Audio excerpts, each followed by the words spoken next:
अस्सलाम वालेकुम लो जी यारो बेलियो मित्रों सज्जनों ते सहेलियों तुसी दे रहे हो एस अहमद पंजाबी जो अजे तक तुसी इस चैनल सबसक्राइब नहीं किया तो ज़रूर करो।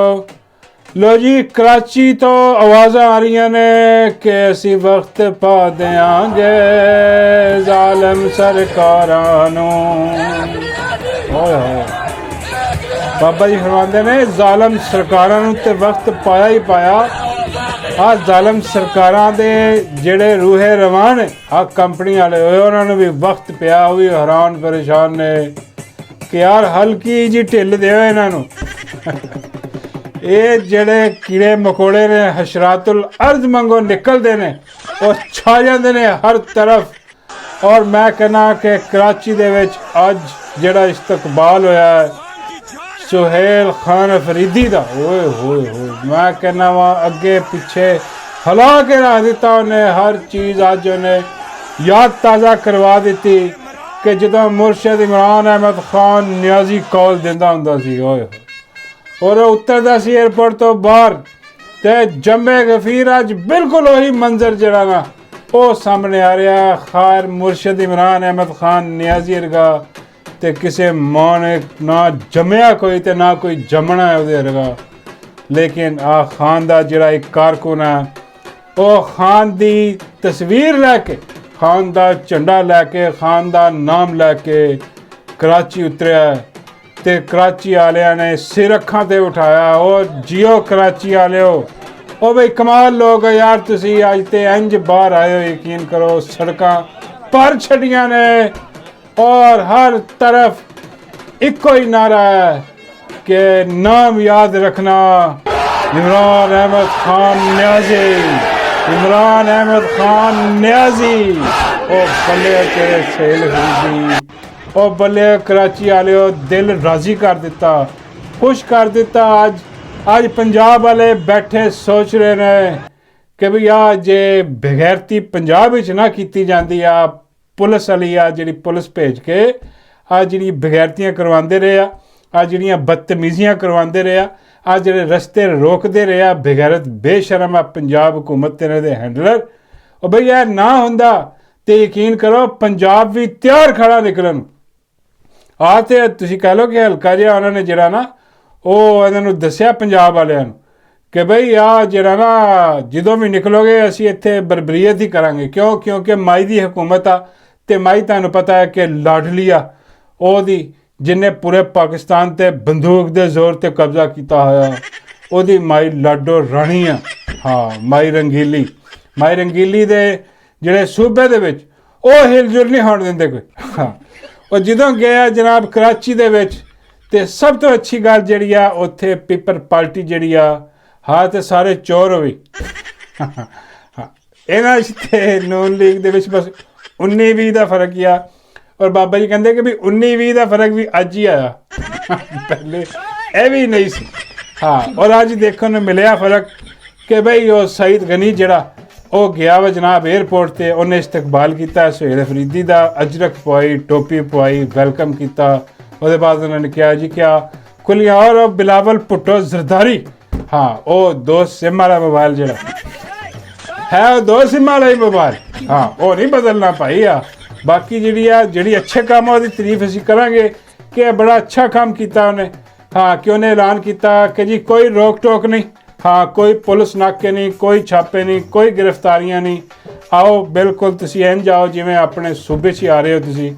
और उन्हें बिल्कुल जरा ना पुलिस उत्थे दी नज़र आ रही है प्रोटोकॉल दिंदी हुण आ सारा मंजर एकदम देख के ते कन्न भी खड़े हुंदे आ कि भई आ की हो रहा वो की कंपनी ने हथ खड़े कर दिते है कराची तो या कंपनी ने कराची में खैरबाद कह के बार्डर ते चली गई आ की हो रहा सारा कुछ। हाँ हालांकि उत्थे आ बिलावल की की जरूरत है यकीन करो पीपल पार्टी की बेचती है उत्थे। हाँ इन्होंने भी चुक के 47 ते बिठाया होया इत्थे भी उन्होंने दी चलती आ जिन्हां दी पंजाब चलती है। हाँ बिल्कुल उन्होंने वो की होया अचानक जड़ा ना कि यह होया वा कि भी उन्होंने कहा कि चलो ज़रा देखिए चेक करो ज़रा कि भी किन्ना जरा आवाम हजे भी नाल खड़ी है कोई पानी चेक करिए कि किन्नी आवाम निकलती है किन्नी नहीं ज़रा जी ढिल दे के देखो ज़रा। उन्हें इधर ऐलान किया जी हुकूमत कोई रुकावट वाकई कोई रुकावट नहीं पाई उन्होंने। ਉਹ ਤੇ ਜਨਾਬ ਪੂਰਾ ਕਰਾਚੀ ਭਰ ਗਿਆ, ਹਰ ਤਰਫ ਜਿੱਥੇ ਜਾ ਰਿਹਾ ਸੁਹੇਲ ਅਫਰੀਦੀ, ਔਰ ਉਹਨਾਂ ਨੂੰ ਇਜਾਜ਼ਤ ਮਿਲ ਰਹੀ ਹੈ ਸਾਰਾ ਕੁਝ ਜਿਹੜਾ ਉਹਨਾਂ ਕਹਿੰਦੇ ਦੇਖੋ ਹੁਣ ਹੋ ਸਕਦਾ ਅਚਾਨਕ ਬੰਦ ਕਰ ਦੇਣਾ ਕਿ ਭਈਆ ਤੇ ਸਾਰੇ ਨਿਕਲ ਆਏ ਨੇ। ਮੈਨੂੰ ਨਹੀਂ ਲੱਗਦਾ ਵੈਸੇ ਇਹ ਕੰਮ ਹੈ।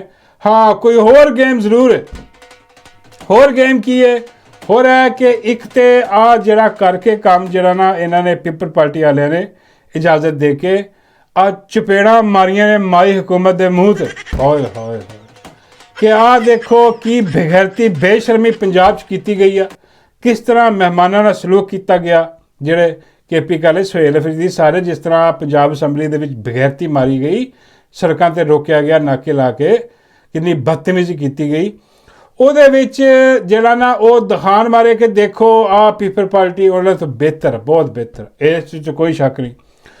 ਦੂਸਰੀ ਚੀਜ਼ ਜਿਹੜੀ ਆ ਉਹ ਜਨਾਬ ਇਹ ਵਾ ਕਿ ਉਹ ਕੀ ਕਹਿੰਦਾ ਸੀ ਆਪਣਾ ਵਕਾਰ ਮਲਕ, ਮੈਂ ਦੇਖ ਰਿਹਾ ਸੀ ਉਹਨੂੰ ਟਵਿੱਟਰ 'ਤੇ, ਉਹ ਕਹਿ ਰਿਹਾ ਵਾ ਪੋਸਟ 'ਤੇ, ਉਹ ਕਹਿੰਦਾ ਬਈ ਕਿ ਆ ਬਿਲਾਵਲ ਭੁੱਟੋ ਵੰਡਰ ਬॉय, ਹਾਂ ਆ ਸ਼ੇਅਰ ਕਰਕੇ ਕਹਿੰਦਾ ਜੀ ਆ ਵੰਡਰ ਬॉय ਆ। ਹਾਲਾਂਕਿ ਆ ਦੇਖੋ ਬੜੀ ਗਹਿਰੀ ਗੱਲ ਆ, ਸੋਚਣ ਵਾਲੀ ਗੱਲ ਆ ਔਰ ਸਾਫ਼ ਗੱਲ ਆ ਕਿ ਬਈ ਇਹ ਸਾਫ਼ ਹੁੰਦਾ ਜਾ ਰਿਹਾ ਹੁਣ ਕਿ ਬਈ ਵੰਡਰ ਬॉय ਕੌਣ। ਜੇ ਵੰਡਰ ਬॉय ਬਿਲਾਵਲ ਹੈ ਜਿਹੜਾ ਕਿ ਐਸ ਦੇਖ ਕੇ ਸਾਰਾ ਕੁਝ ਸਿਚੁਏਸ਼ਨ ਦੇਖ ਕੇ ਲੱਗ ਰਿਹਾ ਕਿ ਹੈ, ਹੁਣ ਖਤਰਾ ਪੈ ਗਿਆ ਨੂਨ ਲੀਗ ਨੂੰ। ਨੂਨ ਲੀਗ ਦੀ ਹੋਣ ਵਾਲੀ ਹੈ ਹੁਣ ਛੁੱਟੀ ਬਾਰੋ ਬਾਰ ਲਾਹੌਰ, ਜਾਂ ਤੇ ਨੂਨ ਲੀਗ ਨੂੰ ਡਰਾਇਆ ਜਾ ਰਿਹਾ ਇਹਨਾਂ ਕੋਲ ਕੋਈ ਹੋਰ ਤਰਮੀਮਾਂ ਪਾਸ ਕਰਵਾਉਣੀਆਂ ਹੋਣੀਆਂ, ਕੋਈ ਹੋਰ।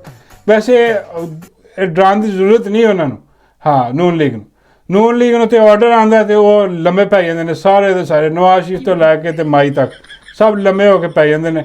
ਹਾਂ ਕਈ ਤਾਂ ਬਾਬਾ ਜੀ ਕਹਿੰਦੇ ਨੰਗੇ ਹੋ ਕੇ ਪੈ ਜਾਂਦੇ। ਬਾਬਾ ਜੀ ਉਹ ਕੌਣ? ਬਾਬਾ ਜੀ ਕਹਿੰਦੇ ਆ ਜਿਹੜੇ ਛੋਟੇ ਮੋਟੇ ਨਹੀਂ, ਆ ਜਿਹੜੇ ਬਾਂਦਰ ਬੁੰਦਰ ਨੇ ਜਿੰਟੋਨਿਕ ਵਾਲੇ, ਆ ਬਿਲਕੁਲ ਜਿਹੜਾ ਨਾ ਉਹ ਲੰਗੇ ਹੋ ਕੇ ਲੰਮੇ ਪੈ ਜਾਂਦੇ ਤੇ ਇਹਨਾਂ ਦੀ ਇਹ ਔਕਾਤ ਆ ਤੇ ਉਹਨਾਂ ਨੂੰ ਕੀ ਡਰਾਉਣਾ। ਗੱਲ ਠੀਕ ਹੈ ਤੇ ਲੇਕਿਨ ਆ ਦੱਸਿਆ ਜਾ ਰਿਹਾ, ਸਾਬਤ ਕੀਤਾ ਜਾ ਰਿਹਾ ਕਿ ਲੋ ਜੀ ਆ ਜਿਹੜਾ ਨਾ ਬਿਹਤਰ ਨੇ ਨੂਨ ਲੀਗ ਤੋਂ, ਤੇ ਹੁਣ ਜਿਹੜਾ ਨਾ ਆਪਣਾ ਤਹਿਰੀਕ ਇਨਸਾਫ ਨੂੰ ਇਹਨਾਂ ਦਾ ਸਾਥ ਦੇਣਾ ਚਾਹੀਦਾ। ਨੂਨ ਲੀਗ ਨੂੰ ਵਿੱਚੋਂ ਕਰਾਉਣੀ ਚਾਹੀਦੀ ਹੈ ਝੰਡੀ, ਤੇ ਵੰਡਰ ਬॉय ਨੂੰ ਬਣਾਓ ਵਜ਼ੀਰ ਆਜ਼ਮ। ਦੋ ਸਿਮ ਵਾਲਾ ਮੋਬਾਈਲ ਜਿਹੜਾ ਇਹਨੂੰ ਬਣਾਓ ਤੇ ਆਪਣਾ ਜਿਹੜਾ ਨਾ ਉਹ ਅੱਗੇ ਕੰਮ ਚਲਾਓ। ਹਾਂ ਤੇ ਇਸ ਤੋਂ ਇਮਰਾਨ ਖਾਨ ਦੀ ਵੀ ਰਿਹਾਈ, ਅੱਗੇ ਵੀ ਰਿਹਾਈ, ਸਾਰਾ ਕੁਝ ਸਿਸਟਮ ਜਿਹੜਾ ਨਾ ਬਾਕੀ ਜਿੰਨੇ ਕੈਦੀ ਨੇ, ਜਿੰਨਾ ਫਸਤਾਈਅਤ ਹੈ, ਉਹਨਾਂ ਤੋਂ ਥੋੜ੍ਹਾ ਜਿਹਾ ਚੈਨ ਪਾਓ, ਸਕੂਨ ਪਾਓ। ਅੱਛਾ ਲੋ ਜੀ, ਅਗਰ ਤੇ ਇਹ ਸੌਦਾ ਹੈ, ਹਾਂ ਤੇ ਮੈਨੂੰ ਤੇ ਇਹ ਸੌਦੇ ਤੇ ਕੋਈ ਇਤਰਾਜ਼ ਨਹੀਂਗਾ। ਉਹ ਭਾਈ ਯਾਰ ਨੂਨ ਲੀਗ ਤੇ ਜਾਨ ਚਲਾਓ, ਹਾਂ ਬਲਕਿ ਪੰਜਾਬ ਤੋਂ ਵੀ ਕੱਢੋ। ਹਾਂ ਇਹ ਨਹੀਂ ਹੋ ਸਕਦਾ ਕਿ ਫਿਰ ਪੰਜਾਬ 'ਚ ਉਹ ਕਹਿਣ ਕਿ ਨਹੀਂ ਜੀ ਸਾਡੀ ਲਾਡਲੀ ਬੈਠੀ ਰਹੇਗੀ ਤੇ ਸੈਂਟਰ 'ਚ ਤੁਸੀਂ ਆ ਕੇ ਤਾਂ ਆ ਜਿਹੜਾ 2 ਸਿਮ ਵਾਲਾ ਮੋਬਾਈਲ ਆ, ਹਾਂ ਪੁੱਟੋ ਦਰਦਾਰੀ, ਇਹਨੂੰ ਬਿਠਾ ਦੇ, ਫਿਰ ਨਹੀਂ ਕੋਈ ਡੀਲ ਨਾ, ਫਿਰ ਕੋਈ ਨਹੀਂ। ਜੇ ਤਾਂ ਗੱਲ ਹੈ ਕਿ ਬਈ ਨੂਨ ਲੀਗ ਫਰਕ, ਪੰਜਾਬ ਤੋਂ ਵੀ ਫਰਕ, ਸੈਂਟਰ ਤੋਂ ਵੀ ਫਰਕ, ਤੇ ਉਹਦੇ ਬਾਅਦ ਇਹਨਾਂ ਨੂੰ ਜੇਲ੍ਹਾਂ 'ਚ ਤੁੰਨੋ, ਕੇਸ ਇਹਨਾਂ ਦੇ ਓਪਨ ਕਰੋ, ਹਾਂ ਫਿਰ ਤਾਂ ਸਮਝ ਆਉਂਦੀ ਹੈ ਡੀਲ ਕਿ ਚਲੋ 6 ਮਹੀਨੇ ਵਾਸਤੇ ਅਸੀਂ 2 ਸਿਮ ਵਾਲਾ ਮੋਬਾਈਲ ਜਿਹੜਾ ਬਣਾ ਦਈਏ ਵਜ਼ੀਰ ਆਜ਼ਮ। ਹਾਂ ਜੇ ਇਹ ਨਹੀਂ ਹੈ, ਹਾਂ ਫਿਰ ਭਾਈ ਅਸੀਂ ਸੜਕ 'ਤੇ ਠੀਕ ਆ, ਫਿਰ ਤੁਸੀਂ ਫਸਤਾਈਅਤ ਹੀ ਕਰੋ, ਫਿਰ ਤੁਸੀਂ ਡੰਡੇ ਚਲਾਓ ਜੇ ਤੁਸੀਂ ਚਲਾਉਣੇ ਆ। ਹਾਂ ਔਰ ਇਹ ਤਾਂ ਗੱਲ ਆ, ਦੇਖੋ ਇਸ ਤਰ੍ਹਾਂ ਤਕਰੀਬਨ ਕੁਝ ਜ਼ੁਲਮ ਫਸਤਾਈਅਤ ਜਿਹੜਾ ਉਹ ਥੋੜ੍ਹਾ ਜਿਹਾ ਹੱਥ ਥੋੜ੍ਹਾ ਜਿਹਾ ਉਹਦਾ ਹਲਕਾ ਹੋਏ। ਹਾਂ ਲੇਕਿਨ ਇਹਦੇ ਜਿਹੜੀ ਇੱਕ ਪ੍ਰੋਬਲਮ ਜਿਹੜੀ ਆ ਸਮਝ ਨਹੀਂ ਰਹੇ ਉਹ ਕੀ ਹੋਣੀ, ਉਹ ਇਹ ਹੋਣੀ ਆ ਕਿ ਆਖਰੀ ਅਪਰੂਵਲ ਜਿਹੜੀ ਆ ਨਾ ਉਹ ਖਾਨ ਨੇ ਦੇਣੀ ਆ, ਔਰ ਖਾਨ ਦਾ ਤੁਹਾਨੂੰ ਸਾਨੂੰ ਪਤਾ ਹੀ ਆ ਕਿ ਵੀ ਉਹਨੇ ਕੀ ਕਹਿਣਾ। ਉਹਨੇ ਕਹਿਣਾ ਤੁਹਾਡੀ ਵੀ ਦਿੱਤਾ ਤੇ ਇਹਨਾਂ ਦੀ ਵੀ ਦਿੱਤਾ ਤੇ ਸਾਰਿਆਂ ਨੇ ਦਿੱਤਾ। ਸਾਡੀ ਐਸੀ ਦੀ ਸਾਰੀ ਜਿਹੋ ਜਿਹੇ ਚੋਰ ਹੋ, ਇਹੋ ਜਿਹੇ ਚੋਰ ਹੋ, ਚੋਰਾਂ ਨਾਲ ਅਸੀਂ ਕੋਈ ਨਹੀਂ ਮਿਲਦੇ।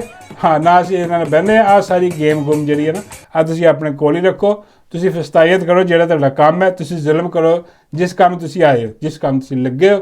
ਹਾਂ ਇੱਦਾਂ ਦਾ ਕੋਈ ਹਿਸਾਬ ਤਾਂ ਮੈਨੂੰ ਲੱਗਦਾ, ਹਾਲਾਂਕਿ ਇਹ ਮੁਮਕਿਨ ਨਹੀਂਗਾ ਕਿ ਇਸ ਤਰ੍ਹਾਂ ਖੁੱਲੀ ਛੁੱਟੀ ਜਿਹੜੀ ਹੋਈ ਆ ਨਾ, ਸਾਰਾ ਇਸਤਕਬਾਲ ਪਬਲਿਕ ਨੂੰ ਕੋਈ ਰੁਕਾਵਟ ਨਹੀਂ, ਕੋਈ ਕੁਛ ਨਹੀਂ, ਇਹ ਉੱਤੋਂ ਫੈਸਲੇ ਹੋਏ।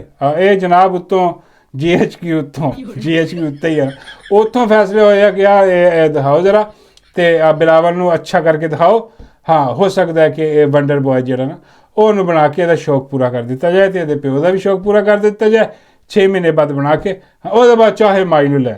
ਇਹ ਬੜੀ ਗੇਮ ਆ, ਬੜੀ ਵੱਡੀ, ਇਹ ਆਹਿਸਤਾ ਆਹਿਸਤਾ ਤੁਹਾਡੇ ਸਾਹਮਣੇ ਹੋਣੀ, ਖੁੱਲ੍ਹ ਜਾਏਗੀ ਵੱਡੀ। ਲੇਕਿਨ ਇਹ ਸਾਰੀ ਗੇਮ ਦੇ ਵਿੱਚ ਇੱਕ ਚੀਜ਼ ਹੋਈ ਆ ਕਿ ਬਈ ਆਵਾਮ ਬਾਹਰ ਨਿਕਲੀ ਆ ਔਰ ਛੱਪੜ ਫਾੜ ਕੇ ਨਿਕਲੀ ਆ, ਹਰ ਪਾਸੇ ਆਵਾਮ ਹੀ ਆਵਾਮ ਨਜ਼ਰ ਆਉਂਦੀ ਆ, ਔਰ ਸੁਹੇਲ ਅਫਰੀਦੀ ਜਿਹੜਾ ਵਾ ਉਹ ਹਰ ਜਗ੍ਹਾ ਤੇ ਜਾ ਰਿਹਾ ਬਈ ਸਲਾਮ ਆ ਸੁਹੇਲ ਅਫਰੀਦੀ ਨੂੰ।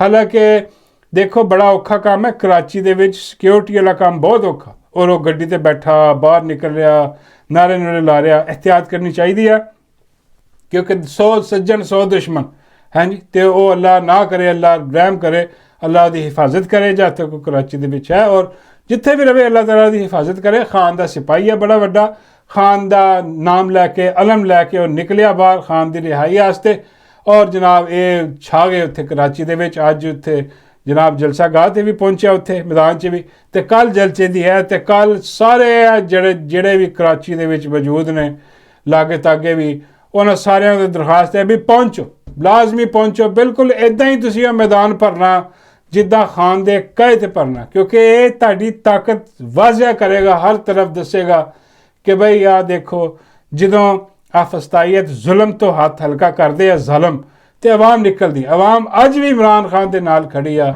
ਔਰ ਆਵਾਮ ਇਮਰਾਨ ਖਾਨ ਦੇ ਨਾਲ ਹੀ ਖੜੀ ਰਹੀ। ਇਹ ਮੈਸੇਜ ਦੇਣਾ ਆ ਜ਼ਰੂਰੀ ਆ, ਇਸ ਕਰਕੇ ਉਹ ਮੈਦਾਨ ਭਰਨਾ ਵਾ, ਉਹ ਵੀ ਭਰਨਾ ਵਾ। ਤੇ ਇਹਦੇ ਬਾਅਦ ਜਿਹੜੀ ਆਪਣਾ ਪੰਜਾਬ ਦੇ ਵਿੱਚ ਚੱਲ ਰਿਹਾ ਵਾ ਇੱਕ ਤਹਿਰੀਕ, ਹਾਂਜੀ, ਇਹ ਤਹਫੁਜ਼ੇ ਆਇਨੇ ਪਾਕਿਸਤਾਨ ਵਾਲਿਆਂ ਦੀ, ਜਿਹਨੂੰ ਇਲਾਮਾ ਨਾਸਰ ਅब्बास ਸਾਹਿਬ ਉਹ ਲੀਡ ਕਰ ਰਹੇ ਨੇ, ਤੇ ਚਗਜ਼ਈ ਸਾਹਿਬ ਲੀਡ ਕਰ ਰਹੇ ਨੇ। ਉਹ ਅੱਜ ਵੀ ਨਿਕਲੇ ਨੇ, ਉਹ ਅੱਜ ਵੀ ਪੰਜਾਬ ਦੇ ਦੌਰੇ 'ਤੇ ਨਿਕਲੇ ਨੇ। ਤੇ ਉਹਦੇ ਬਾਅਦ ਜਨਾਬ ਦੂਜੀ ਖਬਰ ਜਿਹੜੀ ਆ ਉਹ ਆਪਣਾ ਡੱਡੂ ਚਾਰਜਰ ਦੀ, ਹਾਂਜੀ, ਖਬਰ ਦੇ ਦੀ ਹੈ। ਡੱਡੂ ਚਾਰਜਰ ਦੀ ਅੱਜ ਵੀਡੀਓ ਚੱਲ ਰਹੀ ਆ, ਉਹ ਨਿਕਲਿਆ ਬਾਹਰ ਨਿਕਲ ਕੇ ਉਹਨੇ ਬੜੀ ਦੇਰ ਤੱਕ ਗਾਇਬ ਸੀ ਡੱਡੂ। ਸਾਰੇ ਪੁੱਛਦੇ ਸੀ ਯਾਰ ਡੱਡੂ ਕਿੱਥੇ ਗਿਆ, ਡੱਡੂ ਨਜ਼ਰ ਨਹੀਂ ਆ। ਡੱਡੂ ਨੇ ਅੱਜ ਆਪਣੀ ਵੀਡੀਓ ਪੋਸਟ ਕੀਤੀ ਹੈ ਜਨਾਬ। ਉਹਨੇ ਦੱਸਿਆ ਕਿ ਜਾ ਕੇ ਬੜੀ ਅਹਿਮ ਮੁਲਾਕਾਤ ਕੀਤੀ ਹੈ ਉਹਨੇ ਸਿੱਧਾ ਹੀ ਹੱਥਾਂ 'ਚ ਹੱਥ ਪਾਏ ਨੇ, ਹੋਏ ਹੋਏ, ਉਹਨੇ ਹੱਥਾਂ 'ਚ ਹੱਥ ਪਾਏ ਨੇ ਤੇ ਬਾਬਾ ਜੀ ਨੇ ਦਿਲ ਨੂੰ ਹੱਥ ਪਾ ਲਿਆ। ਮੈਂ ਬਾਬਾ ਜੀ ਕੀ ਹੋਇਆ? ਬਾਬਾ ਜੀ ਕਹਿੰਦੇ ਡੱਡੂ ਹੱਥਾਂ 'ਚ ਹੱਥ ਪਾਈ ਜਾਂਦਾ। ਮੈਂ ਕਿਹਾ ਬਾਬਾ ਜੀ ਉਹ ਹੱਥ ਮਿਲਾ ਰਿਹਾ ਯਾਰ, ਇਹਦੇ 'ਚ ਕਿਹੜੀ ਗੱਲ? ਬਾਬਾ ਜੀ ਕਹਿੰਦੇ ਹੱਥਾਂ 'ਚ ਗੇਮ ਹੋ ਜਾਂਦੀ ਹੈ। ਕਿਹੜੀ ਗੇਮ? ਬਾਬਾ ਜੀ ਕਹਿੰਦੇ ਪਿਆਰ ਮੁਹੱਬਤ ਦਾ ਮੈਸੇਜ ਵੀ ਪਹੁੰਚ ਸਕਦਾ। ਮੈਂ ਕਿਹਾ ਬਾਬਾ ਜੀ ਉਹ ਹੱਥ ਨੇ, ਉਹ ਕੋਈ ਕਬੂਤਰ ਆ ਰੱਖ ਕੇ ਚਿੱਠੀ ਜਿਹੜਾ ਤੁਸੀਂ ਪਹੁੰਚਾਉਣ ਦੀ ਕੋਸ਼ਿਸ਼ ਕਰਦੇ ਰਹਿੰਦੇ ਹੋ। ਕਬੂਤਰ ਗਲਤ ਜਗ੍ਹਾ ਤੇ ਜਾ ਕੇ ਬੈਠ ਜਾਂਦਾ। ਇੱਕ ਵਾਰੀ ਬਾਬਾ ਜੀ ਦਾ ਕਬੂਤਰ ਭੇਜਿਆ, ਬਾਬਾ ਜੀ ਨੇ ਕਬੂਤਰ ਡੱਡੂ ਵੱਲ ਕਿ ਵੀ ਜਾ ਕੇ ਉੱਧਰ ਪੈਗਾਮ ਦੇ, ਉਹ ਚਲਾ ਗਿਆ ਪੋਲੀ ਵਾਲ ਗਿਆ ਤੇ ਪੋਲੀ ਪੜ੍ਹ ਕੇ ਤਾਂ ਖੁਸ਼ ਹੋ ਗਈ। ਲੋਕ ਬਾਬਾ ਜੀ ਤੇ ਮੇਰੇ ਪਿੱਛੇ। ਪੋਲੀ ਨੇ ਅੱਗੇ ਉਹ ਕਬੂਤਰ ਨੂੰ ਵਾਪਸ ਰਿਪਲਾਈ ਕਰਤਾ ਕਿ ਬਾਬਾ ਜੀ ਉਹ ਆਪਣਾ ਆ ਜਾਣਾ ਸ਼ਾਮ ਨੂੰ। ਤੇ ਬਾਬਾ ਜੀ ਨੇ ਖੁਸ਼ ਹੋ ਗਏ, ਕਹਿੰਦੇ ਡੱਡੂ ਨੇ ਬੁਲਾਇਆ ਤੇ ਮੈਂ ਬਾਬਾ ਜੀ ਸ਼ਾਮੀ ਪਹੁੰਚੇ ਨੇ ਤੇ ਪੋਲੀ ਅੱਗੇ ਤਿਆਰ ਹੋ ਕੇ ਬੈਠੀ। ਉਹ ਬਾਬਾ ਜੀ ਕਹਿੰਦੇ ਆਹ ਕੀ ਹੈ? ਪੋਲੀ ਕਹਿੰਦੀ ਬਾਬਾ ਜੀ ਤੁਹਾਡਾ ਕਬੂਤਰ ਆਇਆ। ਉਹ ਬਾਬਾ ਕਹਿੰਦਾ ਜਾ ਕੰਮ ਕਰ। ਕਬੂਤਰ ਆਇਆ ਸੀ, ਉਹ ਗਲਤ ਜਗ੍ਹਾ ਤੇ ਆ ਗਿਆ, ਮੈਂ ਭੇਜਿਆ ਕਿਤੇ ਹੋਰ ਸੀ। ਹਾਂ, ਉਹ ਬਾਬਾ ਜੀ ਉੱਥੇ ਨੱਸੇ। ਬਾਬਾ ਜੀ ਕਹਿੰਦੇ ਇਸ ਔਰਤ ਨਾਲ ਗੁਜ਼ਾਰਾ ਨਹੀਂ, ਇਹ ਕੁਛਨੇ ਵੀ ਮਾਰਦੀ ਹੈ। ਜਿਹੋ ਜਿਹਾ ਦਾ ਜੁੱਸਾ ਵਾ, ਬਾਬਾ ਜੀ ਕਹਿੰਦੇ ਇਹਨੇ ਮੇਰਾ ਮੂੰਹ ਸਜਾ ਦੇਣਾ। ਤਾਂ ਕਰਕੇ ਮੈਂ ਉੱਥੋਂ ਦੌੜ ਗਿਆ। ਮੈਂ ਕਿਹਾ ਬਾਬਾ ਜੀ ਮੂੰਹ ਤੇ ਤੁਹਾਡੇ ਵਾਸਤੇ ਡੱਡੂ ਵੀ ਸਜਾ ਦੇਗਾ। ਜਿੰਨਾ ਡੱਡੂ ਦਾ ਹੱਥ ਤਗੜਾ ਮੈਨੂੰ ਨਜ਼ਰ ਆ ਰਿਹਾ, ਹੱਥ ਮਿਲਾਉਂਦਾ ਆਇਆ, ਖੈਰ ਡੱਡੂ ਵੀ ਹੱਥ ਮਿਲਾ ਰਿਹਾ। ਡੱਡੂ ਆਪਣੀਆਂ ਤਿਆਰੀਆਂ ਕਰ ਰਿਹਾ। ਹੁਣ ਉਹ ਤਿਆਰੀ ਕਿਹੜੀ ਆ, ਇਹ ਰਾਜ਼ ਦੀ ਗੱਲ ਆ। ਹਾਂ, ਇਹ ਤੁਹਾਨੂੰ ਕੁਛ ਅਰਸੇ ਤੱਕ ਪਤਾ ਲੱਗੇਗਾ ਕਿ ਡੱਡੂ ਕਿਹੜੀ ਗੇਮ ਖੇਡ ਰਿਹਾ। ਡੱਡੂ ਬਾਰ ਲਾਹੌਰ ਉਹ ਪਿਆ ਜਾਂਦਾ ਜੀ। ਇਹ ਜਰਾ ਅੱਗੇ ਆਉਣ ਵਾਲੀ ਖਬਰ ਆ, ਉਹ ਤੁਹਾਨੂੰ ਦਿਆਂਗੇ।